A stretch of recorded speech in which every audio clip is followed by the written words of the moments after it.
Começa agora o programa Hora e a Vez da Pequena Empresa, sempre levando para você muitas informações e atrações. Confira o advogado Marcos Tavares Leite comentando a insegurança sobre a aplicação de novas regras para acordos de PLR, participação nos lucros e resultados. O economista Roberto Luiz Troster analisando as tendências do dólar. O advogado Marcos Bernardini falando sobre a Lei Geral de Proteção de Dados, que entra em vigor em agosto, e sua relação com o consumidor, além de dicas e curiosidades. E nesta semana, o presidente do SINP, Joseph Cury, recebe o secretário municipal de Mobilidade e Transportes, Edson Caram. Fique conosco.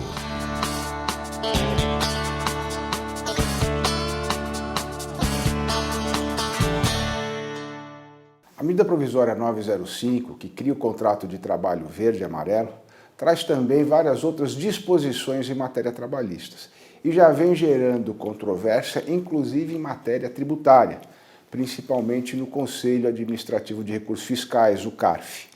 Isso porque, quando se tem um acordo sobre participação nos lucros resultados e o empregador faz o pagamento dessa participação aos seus trabalhadores, aos seus empregados, a empresa fica dispensada do recolhimento da contribuição previdenciária patronal. Apesar disso, muitas empresas vêm sendo autuadas e foram autuadas no passado porque foi entendido pela fiscalização da Receita Federal que elas não teriam seguido todos os procedimentos ou cumprido todos os requisitos em relação à formalização de um programa de participação nos lucros e resultados. Por exemplo, a questão da participação de um sindicato, a fixação de metas e resultados específicos e objetivos para aferir qual seria a distribuição a ser feita. E, inclusive, uma outra questão que diz que só poderias aplicar a participação nos lucros e resultados, ela geraria efeito se o acordo respectivo tivesse sido assinado no exercício anterior.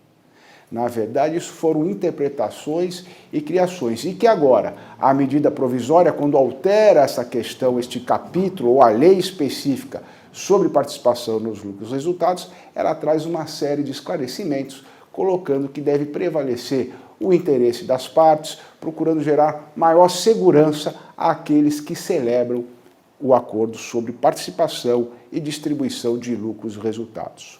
Na verdade, a única alteração efetiva que existe na medida provisória nessa questão diz respeito à periodicidade da distribuição. Antes, limitada a um semestre, e agora pode haver uma distribuição dentro de um trimestre. Tirando essa alteração, no mais, tudo é praticamente interpretação e um maior esclarecimento. Todavia, o CARF, o Conselho Administrativo de Recursos Fiscais, quando julga essas questões tributárias, tem tido um entendimento um pouco diferente.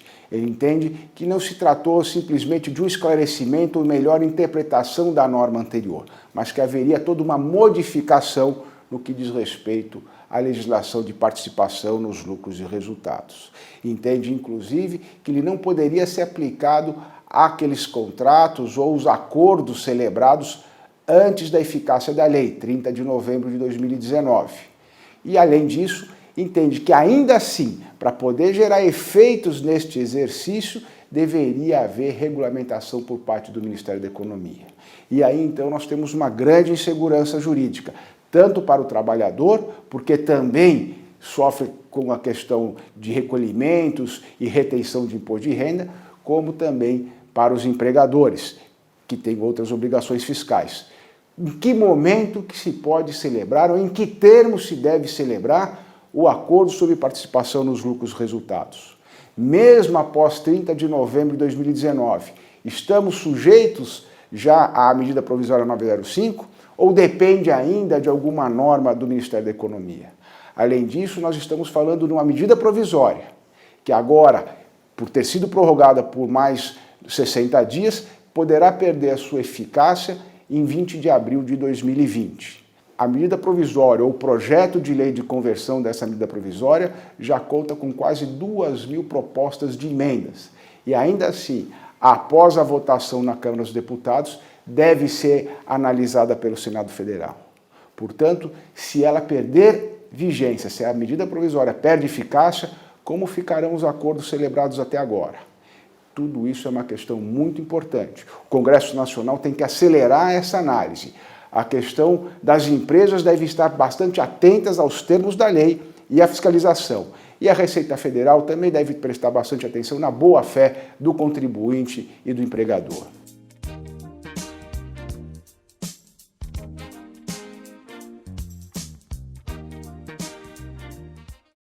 Para onde vai o dólar? Essa é uma grande preocupação de todo o empresariado brasileiro. Enquanto um dólar alto favorece exportação e um dólar baixo favorece estabilidade de preços, um dólar oscilante preocupa a todos. No último ano, a cotação da moeda americana variou mais de 50%. Uma parte do problema é conjuntural e outra parte é estrutural. Conjunturalmente, você teve alguns eventos que impulsionaram o dólar para cima. O último e o mais importante de todos foi o coronavírus na China, com perigo de piorar a atividade econômica no mundo inteiro, e internamente foram ruídos políticos em Brasília. Enquanto os ruídos políticos são imprevisíveis, o que vai acontecer com o coronavírus, apesar das dúvidas, se supõe que vai ser um problema localizado. Então, razoável esperar que se estabilize e comece a cair. O mundo inteiro reagiu muito bem ao problema. Internamente, o que você tem no Brasil? Você tem um mercado que é estruturalmente fragmentado. Você tem um mercado à vista que é tributado e obsoleto e demorado, e você tem um mercado futuro que é muito dinâmico e isento de tributação. Isso faz com que os ruídos externos, políticos, como o que aconteceu na China, o que está acontecendo em Brasília, se reflitam muito fortemente no mercado de câmbio. Esses ruídos tendem a ser passageiros. Então, racional é que você tenha um arrefecimento da volatilidade cambial e que o dólar comece a descer e fure o patamar de R$ 4 por dólar nos próximos meses. O razoável um dólar abaixo de R$ 4, R$ 3,80, R$ 3,70. Esse dólar alto é temporário e deve recuar. É isso.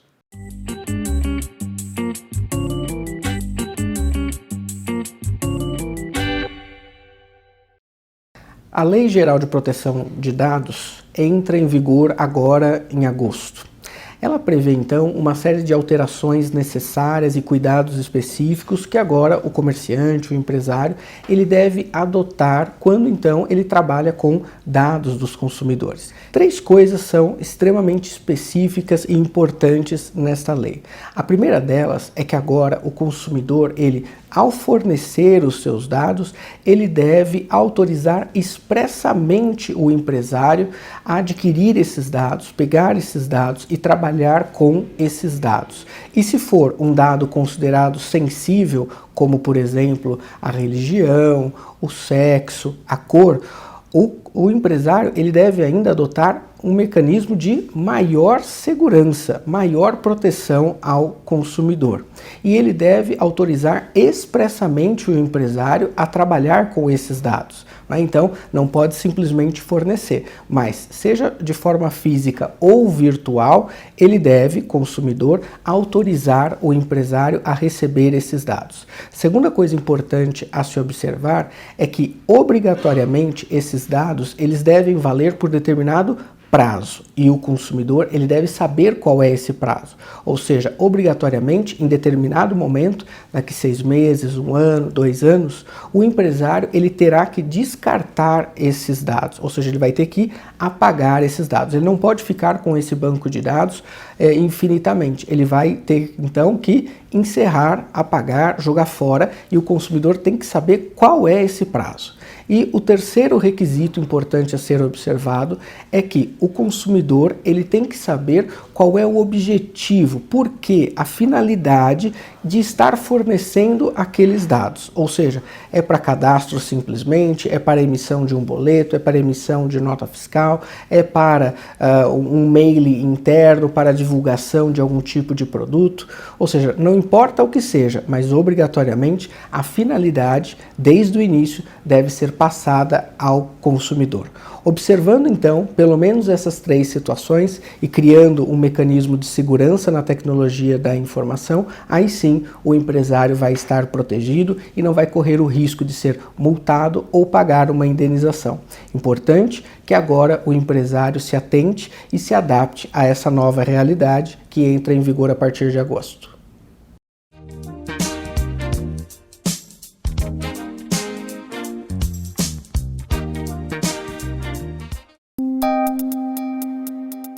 Entrevista da semana.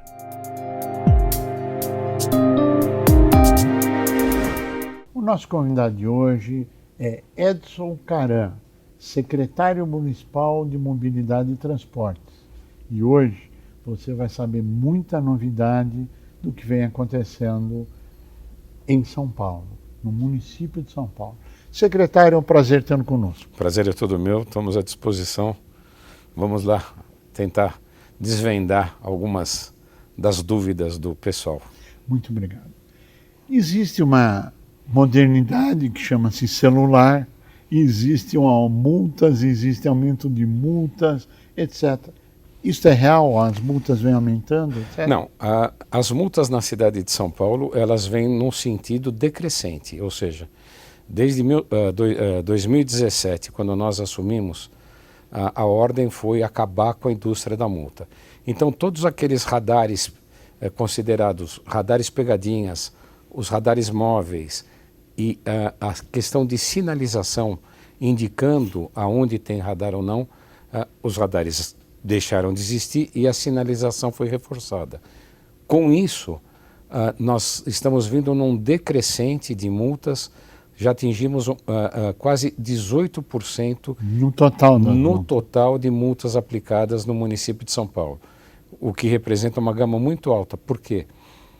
Levando em consideração que só 20% dos motoristas que circulam em São Paulo levam multas, 80% anda devagarzinho, de acordo com as regras de trânsito, e esses 20% é que representam essa massa toda. O que está acontecendo é que está tendo um aumento de multas por dirigir ou falando no celular ou manuseando o celular. Então, o que é manusear o celular? Você está numa via, dirigindo o teu carro, com o celular na mão, digitando uma mensagem de WhatsApp. É totalmente ilegal e muito perigoso. Um problema que acarreta isso a nível de perigo são acidentes, é isso? São os acidentes, porque você aumenta potencialmente em 4 vezes a condição de você sofrer um acidente a partir do momento que você está com o celular na mão. 4 vezes mais. 4 vezes mais. Bom, então tem que multar mesmo, porque é bom que não tenha acidente. A população tem que entender que hoje os carros todos têm tecnologia Bluetooth. Sim. Então você pode muito bem falar pelo Bluetooth sem Sim. ser incomodado e sem ser multado. É que o brasileiro, eu também, hoje todo mundo está acostumado a mensagem de WhatsApp. Pouco se fala no telefone, mas é por mensagem. E aí a pessoa está dirigindo, esquece e digita. E toma multa. Aí toma a multa. Aí ele vai se conscientizando. Ainda bem que ele está tomando a multa e não tá gerando nenhum tipo de acidente. É verdade. Porque o pior seria um acidente onde ele pudesse envolver não só ele, como terceiros que não tem nada a ver com o problema.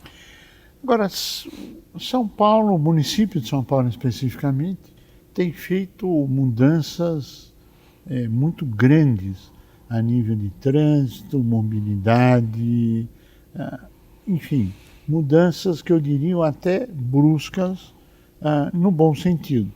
Por exemplo, Carnaval. Qual a sua avaliação dessa última semana, pré-carnaval, carnaval, propriamente dito? Foi surpreendente, porque foram meses de trabalho, meses juntando as pessoas envolvidas dentro do processo, no meu caso o CT e a SPTrans, mas dentro da prefeitura foram várias secretarias envolvidas, sem contar com o pessoal da polícia, sem contar com o pessoal do Estado. Mas surpreendentemente, todas as mensagens que nós recebemos foram mensagens boas, dizendo o seguinte: apesar de vários pontos de bloqueio na cidade de São Paulo, o trânsito fluiu de uma forma até boa. Não tivemos índices de congestionamento elevados, o transporte coletivo funcionou de forma perfeita. Quer dizer, aqueles pontos de ônibus que foram desativados por motivo dos blocos de carnaval, no ponto de ônibus você tinha uma mensagem da SP Trans com o QR Code, você ia com o teu celular e o QR Code, ele te indicava por onde estava passando essa linha e aonde você deveria pegar. Tudo funcionou perfeitamente dentro da normalidade, surpreendentemente. E a logística do pós-bloco de rua, etc., que foi a limpeza pública também... Funcionou de forma exemplar. É verdade. Porque você tem que devolver rápido a cidade para a população. A partir do momento que termina o bloco, você entra já com uma primeira frente para remover parte das pessoas que ainda estão lá e já entra com o pessoal de limpeza. Após o pessoal da limpeza, o pessoal de policiamento, estando tudo em ordem, dá o aviso, a CT libera para o trânsito. E tudo transcorreu de forma tranquila e exemplar. Agora, nos conta o segredo, o que São Paulo fez, está fazendo e irá continuar fazendo, para continuar sendo o líder do carnaval que ultrapassou o Rio de Janeiro e outros estados. Política, simplesmente política, para mostrar para a população o seguinte: a cidade é nossa, São Paulo é nosso, nós podemos nos divertir com responsabilidade, e isso, a partir do momento que você começa a desenvolver um programa bem sucedido de carnaval, a própria população de fora da cidade começa a vir. Então o próprio público atrai novos blocos, e novos blocos atraem mais público. Então é um crescente muito importante para a nossa cidade. Um dos seus desafios, uma das suas metas é acidente zero, morte no trânsito zero. Esse é um programa que o prefeito Bruno Covas implantou em março de 2019. Ele chama-se Programa Vida Segura. Ele é baseado no Plano Visão Zero, que é um plano que foi lançado na Suécia, onde nenhuma morte é aceitável no trânsito. Então é atrás disso que o prefeito busca a perfeição. É difícil, porque o trânsito lida com vários tipos. A questão de mobilidade, hoje tudo está incluído dentro da mobilidade, você tem que trabalhar muito o respeito com o próximo. E sempre pensar o seguinte: sempre pensar no elo mais fraco. E o elo mais fraco é o pedestre. Então você tem um crescente e esse crescente tem que ser trabalhado.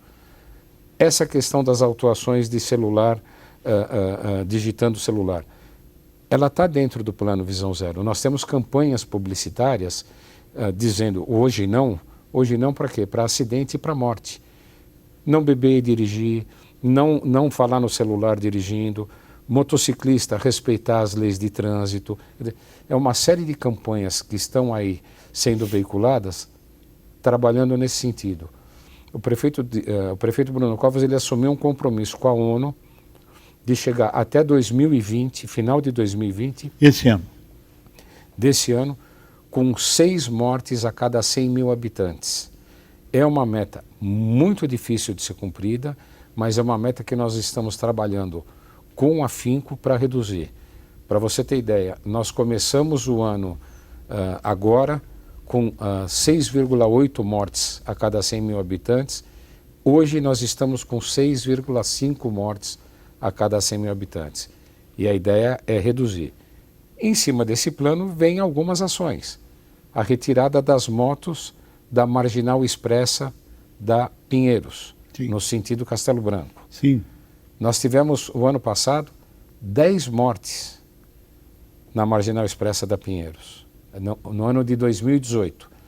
Depois que nós fizemos a ação em 2019, uma única morte. Quer dizer, o que mostra que você andar numa velocidade menor, numa pista mais contida, para o motoqueiro, é extremamente importante, salva vidas. Que é a tendência de São Paulo. Agora, o que vem a ser esse projeto da ONU? Está dentro do Plano Visão Zero.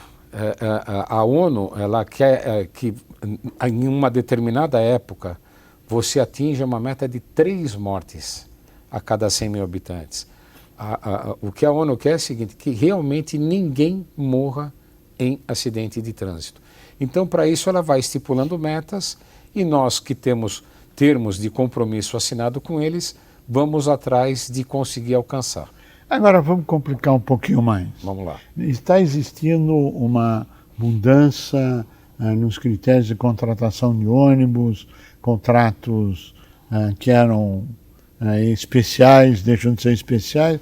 O que o senhor pode nos falar a respeito? Qual a sua visão? A Prefeitura ela vem operando desde 2015 com a base de contratos emergenciais, uma vez que a licitação, os contratos acabaram.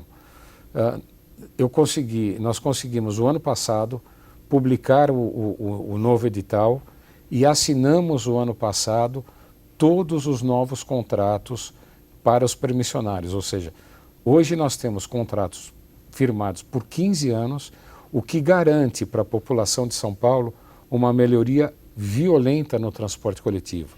Primeiro, com 15 anos de contrato, as empresas elas conseguem financiamento para substituir a sua frota. Dentro do contrato firmado com todos eles, eu sou obrigado a renovar por ano 10% da frota. Ou seja, aquilo que é velho deixa de existir e entra o moderno. O que é o moderno? Motor evoluído, motor Euro 5 com menor índice de poluição. USB, Wi-Fi nos ônibus, um sistema de tecnologia muito melhor embarcado, aonde dentro desse sistema você faz a leitura, inclusive se o motorista faz uma curva brusca ou uma freada brusca, isso tira ponto do motorista, tira ponto da empresa e faz com que a empresa receba menos. Ela vai receber em cima daquilo que a população falar, ó, tal empresa está prestando de resultado. Exatamente. A eficiência do resultado é que vai qualificar a empresa para receber a sua totalidade. Tem mais um tema que nós não podemos deixar de explorar, já que o senhor está aqui, aeroporto de Congonhas. Existe algum planejamento para diminuir isso agora no finzinho do nosso programa? O aeroporto de Congonhas é uma briga muito grande. O que estava acontecendo antigamente é que você tinha táxi, aplicativo e o pessoal queria embarcar no aeroporto, todos ocupando o mesmo espaço. Nós organizamos mantendo os táxis na parte superior, ou seja, quando você desembarca, você tem o táxi à tua disposição. Caso você não queira usar o táxi, é só você descer a escada rolante e na parte inferior você tem os aplicativos. Melhorou, só que nós estamos em busca de coisas melhores. Para isso, nós temos conversado muito com a Infraero, uma grande parceira nesse processo, a Infraero e a Estapar, que estão desenvolvendo um novo projeto para fazer um ponto de aplicativo na parte superior da garagem e estacionamento. E se isso acontecer, com certeza se trata de um case mundial, onde vamos de vez por todas resolver o problema do aeroporto. O senhor acredita nessa solução nesse ano? Acredito, tenho certeza disso. Ou seja, vai melhorar o trânsito ali na 23 de maio, na entradinha para o aeroporto? Por que o trânsito fica ruim? Porque quando o passageiro, ao desembarcar, ele já pede no aplicativo o seu carro. Até ele chegar no ponto de encontro, o aplicativo já passou. Então ele acaba sendo obrigado a dar uma nova volta e isso gera um trânsito desnecessário. Então a ideia é, você não precisa ter pressa. Você vai ter o teu ponto de encontro. Vai tranquilo e você vai encontrar.